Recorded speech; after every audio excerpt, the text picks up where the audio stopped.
Diasco Foot, miroir du football de la diaspora congolaise.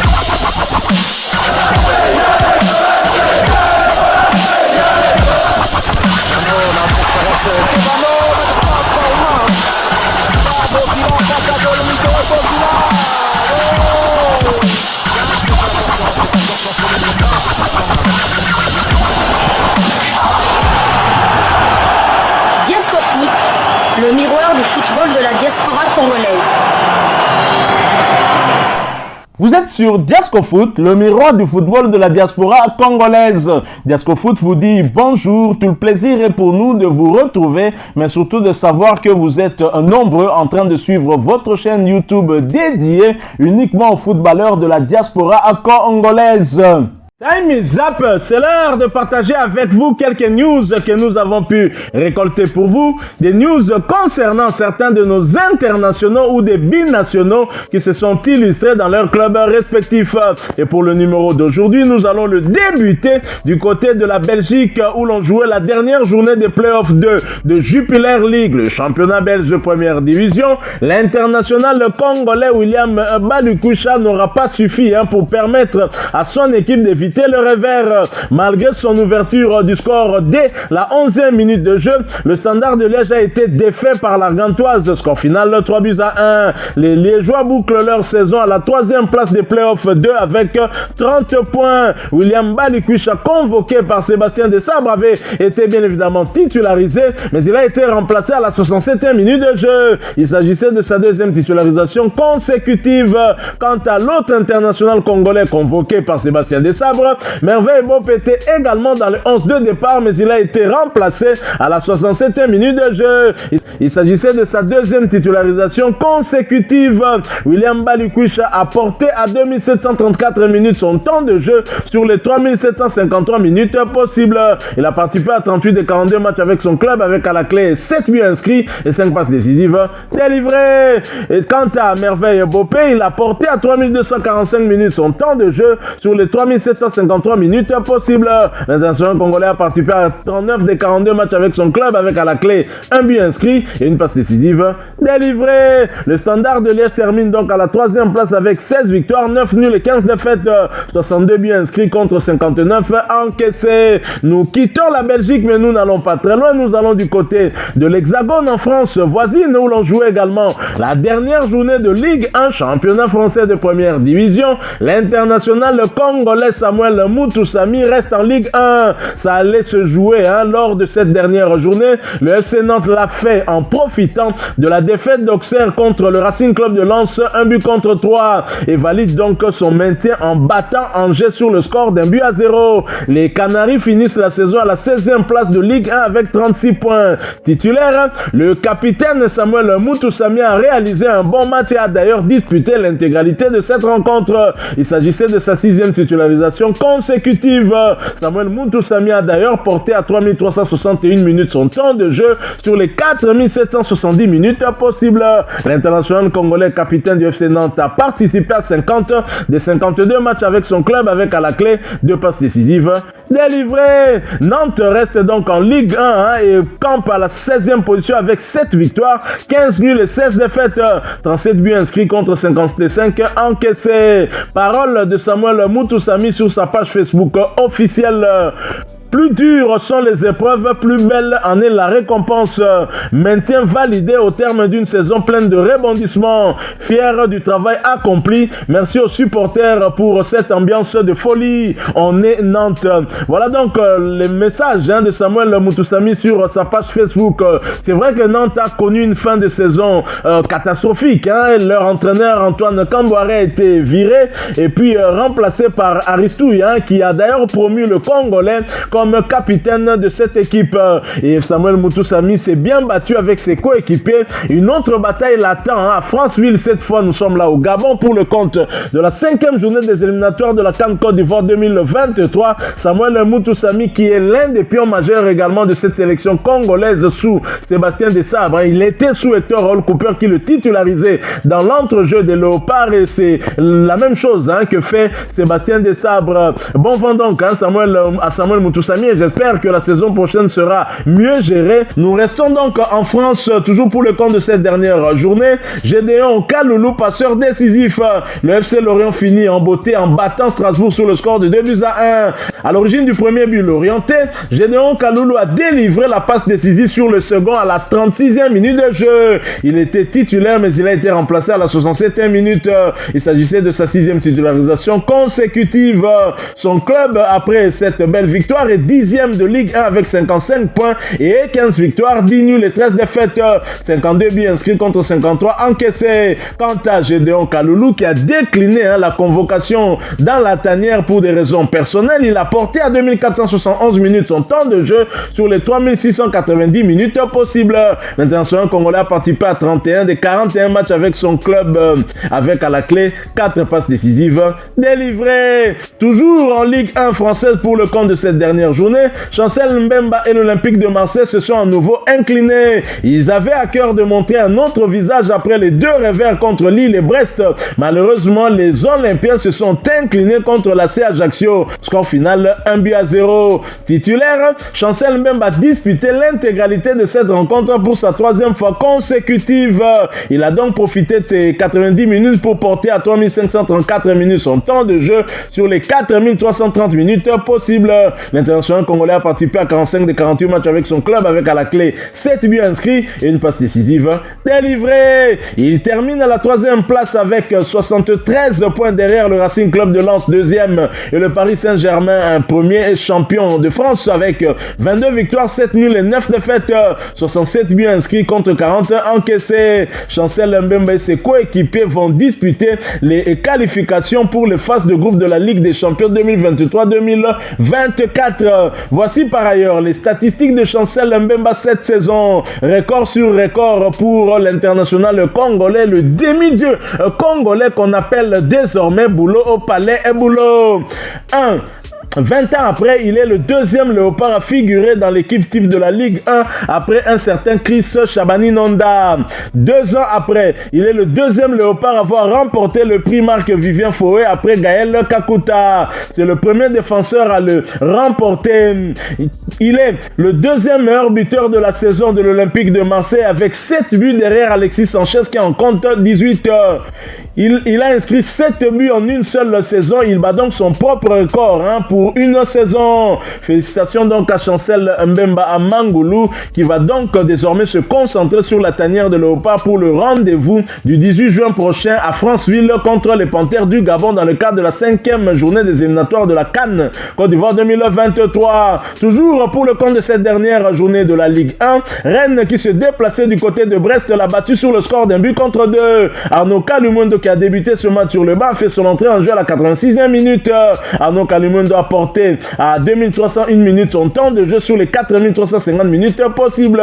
Le joueur d'origine congolaise a participé à 38 des 48 matchs avec son club avec à la clé 7 buts inscrits et 2 passes décisives délivrées. C'est officiel, donc Rennes va jouer l'Europa League la saison prochaine car Rennes termine à la 4e position avec 21 victoires, 5 nuls et 12 défaites, 63 buts inscrits contre 39 encaissés. Toujours pour cette dernière journée de Ligue 1, le stade de Reims qui recevait Montpellier a été battu à domicile sur le score d'un but contre 3. Stéphie Mavididi qui a débuté ce match sur le banc du côté de Montpellier a fait son entrée en jeu à la 64e minute.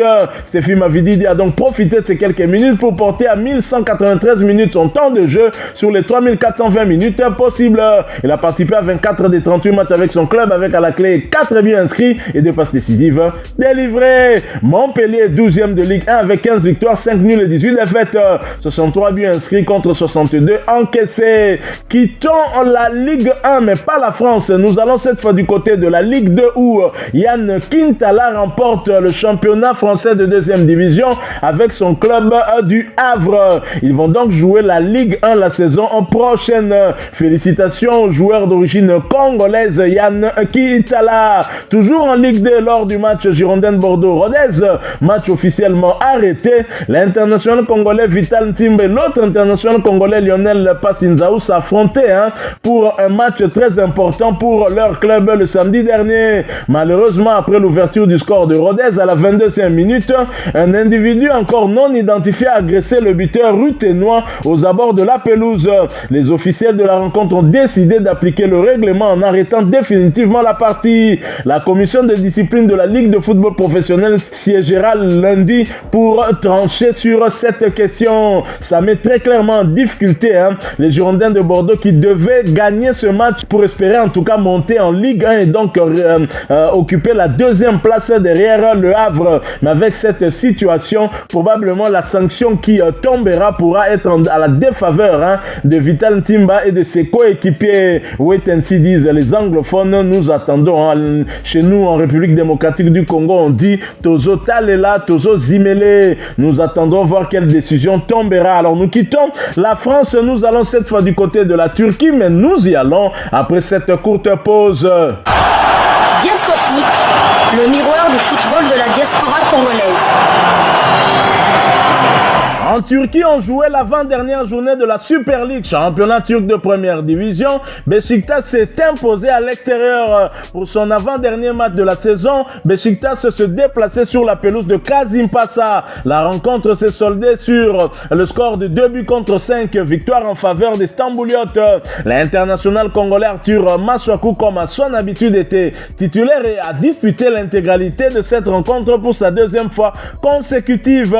À noter qu'il s'agissait de sa 11e titularisation consécutive. Arthur Masuaku, profitant de ses 90 minutes, a porté à 2694 minutes son temps de jeu sur les 3380 minutes possibles. L'international congolais a participé à 33 des 36 matchs avec son club, avec à la clé 2 buts inscrits et 6 passes décisives délivrées. Quant à l'autre international congolais du club, Jackson Muleka, il était également de retour dans le 11 de départ face à son ancien club. Il a été remplacé à la 68e minute. Jackson Muleka donc porté à 1384 minutes son temps de jeu sur les 3380 minutes possibles.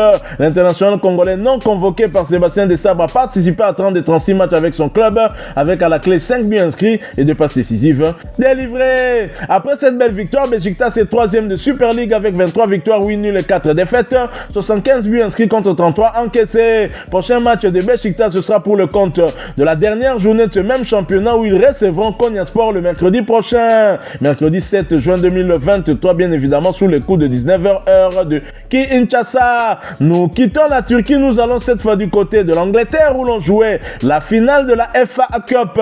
Derby mancunien où Manchester City a pris le dessus sur le Manchester United. Score final 2-1. Aaron Wan-Bissaka, le joueur d'origine congolaise titulaire du côté de Manchester United, a disputé l'intégralité de cette rencontre. Bissaka a porté à 2571 minutes son temps de jeu sur les 5610 minutes possibles.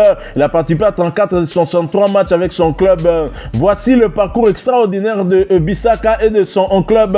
Manchester United jouera la saison prochaine la Ligue des Champions 2023-2024. Vainqueur de la Coupe de la Ligue anglaise, finaliste de la FA Cup, Manchester United termine sur le podium de la Premier League, championnat anglais de première division, à la 3e place.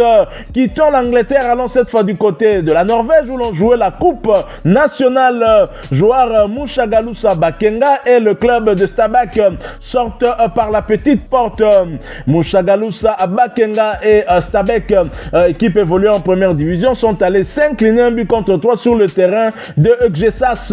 L'équipe évolue en 3e division en match comptant pour le 2e tour de la Coupe nationale. L'attaquant congolais a entamé le match sur le banc des remplaçants pendant que ses coéquipiers se faisaient malmener par un adversaire qui avait pris toutes les précautions, sachant qu'il jouait devant une équipe de l'élite.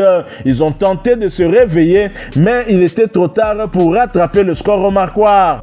C'est la fin de leur parcours qui n'aura duré que 2 tours, ce qui est clairement très peu pour une équipe qui est premier dans le championnat d'élite de ce pays et qui fait partie des clubs historiques. Ils vont se concentrer sur le championnat pour tenter de bien terminer la saison. Quittons la Norvège, allons cette fois-ci du côté de l'Islande en première division. avec un but de Delphin Ntchembe. Le Fram Reykjavik se donne du répit après le succès face à Keflavik. Delphin Ntchembe et son club se sont imposés devant la formation de Keflavik en match comptant pour la 10e journée du championnat. Score final 4-1. Le défenseur central congolais a disputé cette explication et s'est bien illustré en inscrivant le 3e but d'essai à la 83e minute de jeu. C'est son premier but de la saison, ce qui lui fera du bien sur le plan mental pour la suite de la saison. C'est un succès qui arrive à point nommé après 3 revers consécutifs. Ils occupent la 7e place au classement avec 11 points et vont tenter de se maintenir lors de la prochaine journée. Ce sera un déplacement sur le terrain de Vikingur le dimanche 11 juin prochain. Quittons l'Islande, allons cette fois du côté du Vietnam en première division où Jordi Soladio et le Songlam Nge An chute à nouveau face à Vietel. Jordi Soladio et son club sont allés s'incliner sur le score de 3-0 sur le terrain de Vietel en match comptant pour la 10e journée du championnat. L'attaquant congolais a disputé cette partie qui aura été très compliquée pour l'ensemble de l'équipe. Ils ont eu beaucoup de soucis devant un adversaire qui a été très appuyé par son public, jouant à domicile. Bien évidemment, l'ancien joueur de Malines en première division belge a déjà 4 buts depuis l'entame de cette saison. Ils occupent la 11e place au classement avec 9 points seulement pour l'instant et vont donc tenter d'aller chercher un autre succès lors de la prochaine journée. Ce sera le mardi 16 juin avec la réception de Ho Chi Minh City. Nous quittons le Vietnam, nous descendons cette fois-ci sur le continent où l'on jouait la finale retour de la C2 africaine, la coupe de la Confédération africaine.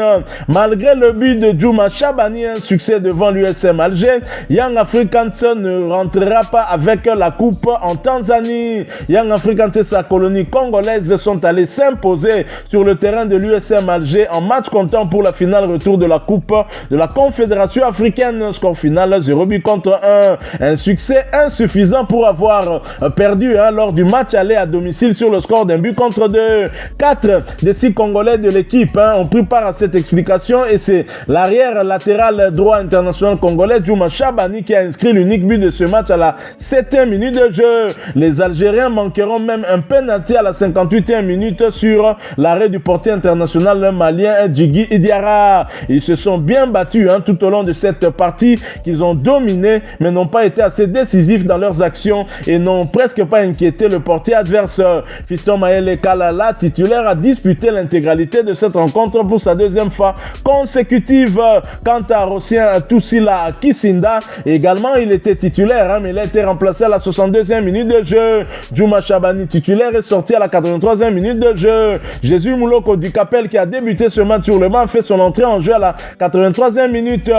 Joyce Lomalis, sa titulaire, a été remplacé à la 84e minute de jeu. Quant à Yannick Bangala, il est resté sur le banc.